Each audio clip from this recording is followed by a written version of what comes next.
Fans ಮನಸ್ಸಿನ ಒಂದು ಉತ್ಸಾಹ ಇನ್ನೂ ತುಂಬಲಿ. ಇನ್ನು ಕುಗ್ಸೋದಂತೂ ಬೇಡ. ಮ್ಯಾಚ್ಗಿನ ಮುಂದೆ ಆಳ್ಬೇಡಿ. ಖಂಡಿತವಾಗ್ಲೂ RCB ಗೆದ್ದೇ ಗೆಲ್ಲುತ್ತೆ ಅಷ್ಟೇ. ಗೆಲ್ಲೇಬೇಕು ಅಂತೆಲ್ಲ ಬಯಸೋಣ. ಏನಕ್ಕಂದ್ರೆ ಈ ಮ್ಯಾಚ್ ಗೆದ್ರಂತೂ RCB ಫ್ಯಾನ್ಸ್ ಅವರ ಗೋಳು ಕೇಳಿಸಿದಲ್ಲ. ಅದರಲ್ಲೂ ನಾನು ಒಬ್ಬ ಇನ್ಕ್ಲೂಡಿಂಗ್. ಖಂಡಿತ ಮುಚ್ಕೊಂಡು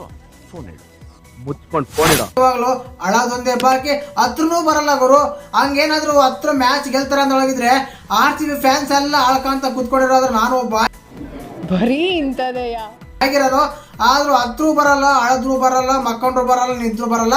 ಮ್ಯಾಚ್ ಆಡ್ಬೇಕು. ಇಂಪಾರ್ಟೆಂಟ್ ಆಗಿ ಮ್ಯಾಚ್ ತುಂಬಾ ಚೆನ್ನಾಗಿ ಆಡ್ಬೇಕು. ಆದ್ರೆ ಗೆಲ್ಲೋದು. ಆದ ಕಾರಣ ಚೆನ್ನಾಗಿ ಆಡ್ಲಿ.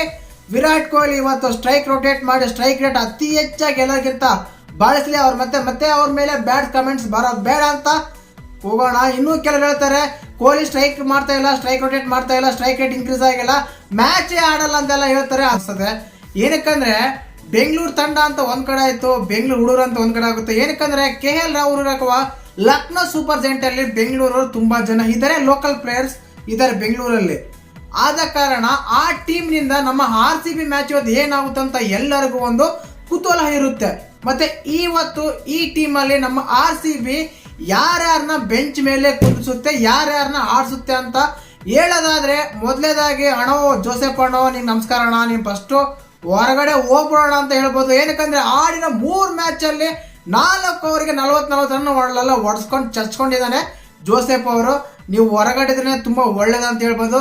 ಅದಾದ್ಮೇಲೆ ಟಾಪ್ ರೂಲ್ಸ್ ಅಂತ ಹೇಳ್ತೀವಲ್ಲ, ರೂಲ್ಸ್ ಟಾಪ್ ರೂಲ್ಸ್ ಅವ್ರು ಆಡಿದ್ರೆ ತುಂಬಾ ಚೆನ್ನಾಗಿರುತ್ತೆ. ಏನಕ್ಕಂದ್ರೆ ಲೆಫ್ಟ್ ಹ್ಯಾಂಡ್ ಬೌಲರ್ ಆಡಿದ್ರೆ ತುಂಬಾ ಬೌಲಿಂಗ್ ಕೂಡ ಚೆನ್ನಾಗಿ ಆಗ್ತಾರೆ. ಅದಾದ್ಮೇಲೆ ರಚಿತ್ ಪಾಟಿದಾರ್ ಕೂಡ ತುಂಬಾ ಆಡ್ತಾನೆ ಇಲ್ಲ. 3 ಮ್ಯಾಚ್ ಚಾನ್ಸ್ ಕೊಟ್ರು 3 ಮ್ಯಾಚ್ ಅಲ್ಲೂ ಅವ್ರು ಯಾವುದೇ ರೀತಿಯಾದ ಬ್ಯಾಟಿಂಗ್ ಪರ್ಫಾರ್ಮೆನ್ಸ್ ಬಂದಿಲ್ಲ. ಆದ ಕಾರಣ ಅವರನ್ನು ಬೆಂಚ್ ಮೇಲೆ ಈ ಮ್ಯಾಚ್ ಅಲ್ಲಿಂದ ಕೂರಿಸಬಹುದು ಅಂತ ಹೇಳ್ಬೋದು. ಇನ್ನು ಮ್ಯಾಕ್ಸಿ ಕೂಡ ಮ್ಯಾಚ್ ಅಲ್ಲಿ ಆಡಿಲ್ಲ, ಬಟ್ ಮ್ಯಾಕ್ಸ್ವೆಲ್ ನ ಕುಂದ್ರಿಸಲ್ಲ. ಏನಕ್ಕಂದ್ರೆ KGF ಅಂತ ಹೇಳ್ತೀವಿ, ಅದರಲ್ಲಿ ಗ್ಲೇನ್ ಮ್ಯಾಕ್ಸ್ವೆಲ್ ನ ಹೊರಗಡೆ ಕುಂದಿಸ್ಬಿಟ್ರೆ ಅಂದ್ರೆ ಖಂಡಿತ ಹೇಳಕ್ಕೆ ಆಗಲ್ಲ. ಇಲ್ಲೊಂದು ವಿಶೇಷವಾಗಿ ವಿರಾಟ್ ಕೊಹ್ಲಿ ಅವರ ಸ್ಟ್ರೈಕ್ ಬಗ್ಗೆ ಎಲ್ಲ ತುಂಬಾ ಮಾತಾಡ್ತಾರೆ, ಅದ್ರ ಬಗ್ಗೆ ಮಾತಾಡ್ಬೇಕು. ಏನಕ್ಕಂದ್ರೆ ವಿರಾಟ್ ಕೊಹ್ಲಿ ಅಂತ ಬ್ಯಾಟ್ಸ್ಮನ್ ಸ್ಟ್ರೈಕ್ ರೊಟೇಟ್ ಮಾಡಕ್ಕೆ ಆಡಕ್ಕೆ ಚೆನ್ನಾಗಿರ್ತಾರೆ, ಬಟ್ ಸ್ಟ್ರೈಕ್ ರೇಟ್ ಇನ್ಕ್ರೀಸ್ ಮಾಡಕ್ಕೆ ತುಂಬಾ ಚೆನ್ನಾಗಿ ಆಡಕ್ ಆಗಲ್ಲ ಅಂತ ಕೆಲವರ ಈ ಪ್ರಶ್ನೆ ಬರುತ್ತೆ. ಅಂದ್ರೆ ಲಾಸ್ಟ್ ಮ್ಯಾಚ್ ನೀವು ಅಬ್ಸರ್ವ್ ಮಾಡಿ ನೋಡಿದಾಗ ಬೆಂಗಳೂರು ಟೀಮ್ ಅಲ್ಲಿ ಎಲ್ಲ ಟಾಪ್ ಬ್ಯಾಟ್ಸ್ಮನ್ ಒಬ್ಬೊಬ್ಬರಿಂದ ಕುರಿ ಹೋದಂಗೆ ಹೋಗ್ತಾ ಇದ್ರೆ ಅಲ್ಲಿ ಆಡರೇ ಇರಲ್ಲ. ಆ ಟೈಮಲ್ಲಿ ಇವರು ಎತ್ತಾಡಕ್ ಹೋಗಿ ಔಟ್ ಆದ್ರೆ ಯಾವ ರೀತಿ ಇರುತ್ತೆ ಹೇಳಿ. ಅದೇ ಕಾರಣಕ್ಕನೆ ಅವರು ಔಟ್ ಆಗ್ತಾನೆ ಸ್ಟ್ರೈಕ್ ರೊಟೇಟ್ ಮಾಡ್ಕೊಂತ ತುಂಬಾ ಚೆನ್ನಾಗಿ ಆಡ್ತಾ ಇದ್ರು. ಇದೇ ರೀಸನ್ ಕೊಟ್ಟಾಗ ಇನ್ನೊಬ್ಬ ಬ್ಯಾಟ್ಸ್ಮನ್ ಸ್ಟ್ಯಾಂಡಿಂಗ್ ಕೊಟ್ಟು ನಾನು ಆಡ್ತೀನಿ, ನೀವು ಹೊಡಿ ಆಡೋ ಮಾರಾಯ ಅಂತ ಅಂದ್ರೆ ಅದು ಬೇರೆ ಲೆಕ್ಕಕ್ಕೆ ಬರುತ್ತೆ. ಎಲ್ಲರೂ ಅದೇ ರೀತಿ ಆಡ್ಕೊಂಡು ಹೋಗ್ತಾ ಇದ್ರೆ ಇನ್ನು ಯಾರು ಆಡ್ತಾರೆ, ಮ್ಯಾಚ್ ಸ್ಕೋರ್ನ ಎಲ್ಲಿ ಬರುತ್ತೆ ಅಂತ ತುಂಬಾ ಕನ್ಫ್ಯೂಷನ್ ಇರುತ್ತೆ. ಆದ ಕಾರಣ ವಿರಾಟ್ ಕೊಹ್ಲಿ ಬಗ್ಗೆ ಸ್ಟ್ರೈಕ್ ಬಗ್ಗೆ ಮಾತಾಡೋದು ತುಂಬಾ ತಪ್ಪು. ಏನಕ್ಕಂದ್ರೆ ಯಾವುದೇ ಒಬ್ಬ ಬ್ಯಾಟ್ಸ್ಮನ್ ಆಡಲ್ಲ ಅಂದಾಗ ಆ ಬ್ಯಾಟ್ಸ್ಮನ್ ಆಡೋದು ತುಂಬಾ ಇಂಪಾರ್ಟೆಂಟ್ ಆಗಿರುತ್ತೆ. ಆದ ಕಾರಣ ಈ ರೀತಿಯ ಸಂಶಯ ಇದೆ. ಖಂಡಿತವಾಗ್ಲೂ ಇನ್ನ ಇವತ್ತು ನಮ್ಮ ಟೀಮ್ ಅಲ್ಲಿ ಇನ್ಕ್ಲೂಡಿಂಗ್ ಆಗೋದು ಔಟ್ ಹೋಗೋದು ಯಾರ್ಯಾರು ಅಂದ್ರೆ ಮೊದಲೇ ಹೇಳಿದೆ ರಚಿತ್ ಪಾಟಿದಾರ್ ಹೋಗ್ತಾರೆ. ಅದಾದ್ಮೇಲೆ ಜೋಸೆಫ್ ಅವರು ಕೂಡ ಬೌಲಿಂಗ್ ಅಲ್ಲಿ ಹೋಗ್ತಾರೆ. ಇನ್ನ ಬರೋ ಬ್ಯಾಟ್ಸ್ಮನ್ ಯಾರಂದ್ರೆ ಇಲ್ಲಿ ವಿಶೇಷವಾಗಿ ಮಾತಾಡಬೇಕಾಗಿದ್ದು ಮಾತ್ರ ಎಸ್ದಯಾಳ್ ಬಗ್ಗೆ. ತುಂಬಾ ಚೆನ್ನಾಗಿ ಮಾಡ್ತಾರೆ ಎಸ್ದಯಾಳ್, ಅವ್ರು ಇಂಪ್ಯಾಕ್ಟ್ ಪ್ಲೇಯರ್ ಆಗ್ಬೋದು. ಆದ ಕಾರಣ ಇಬ್ಬರನ್ನ ತುಂಬಾ ಚೇಂಜಸ್ ಮಾಡ್ಬೋದು. ಒಂದು ಟಾಪ್ ಪ್ಲೇ ಬೌಲರ್ ಬರ್ಬೋದು, ಬ್ಯಾಟ್ಸ್ಮನ್ ಬಂದ್ಬಿಟ್ಟು ಅದೇ ರಚಿತ್ ಪಾಟಿದಾರ್ ಅಂತ ಅಂದ್ಬಿಟ್ಟು ಲಾಂಬೋರ್ ಬರ್ಬೋದು. ಇಂಪ್ಯಾಕ್ಟ್ ಪ್ಲೇಯರ್ ಅಲ್ದೇನೆ ಟೀಮಲ್ಲಿ ಆಡ್ಬೋದು ಅಂತ ಹೇಳ್ಬೋದು. ಮತ್ತೆ ಇನ್ನ ಲಕ್ನೋ ಸೂಪರ್ ಜೈಂಟ್ ಬಗ್ಗೆ ಮಾತಾಡಿದ್ರೆ ತುಂಬಾ ಚೆನ್ನಾಗಿ ಆಡ್ತಾ ಇದ್ದಾರೆ. ಅಲ್ಲಿ ತುಂಬಾ ಇಂಪಾರ್ಟೆಂಟ್ ಅಂದ್ರೆ ಮೊದಲೇದಾಗಿ ವೆಸ್ಟ್ ಇಂಡೀಸ್ ನ ದೈತ್ಯ ಆಟಗಾರ ಅಂತ ಹೇಳ್ಬೋದು.